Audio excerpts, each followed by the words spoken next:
আসসালামু আলাইকুম আহলাল কবর। আসলে এই যে আব্বার কবর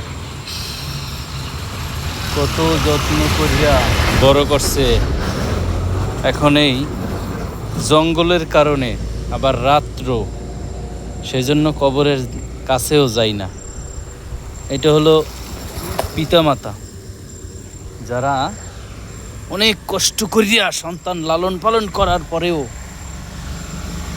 তারা এরকমের আল্লাহ তাআলার নির্দেশে শুয়ে থাকে, কিন্তু তাদের কবরের পাশে আসতে সন্তান ভয় পায়। আল্লাহ তাআলা আমার আব্বার কবরটারে জান্নাতের বাগান বানাইয়ে দেউক, সকলের পিতামাতার কবরকে জান্নাতের বাগান বানাইয়ে দেউক।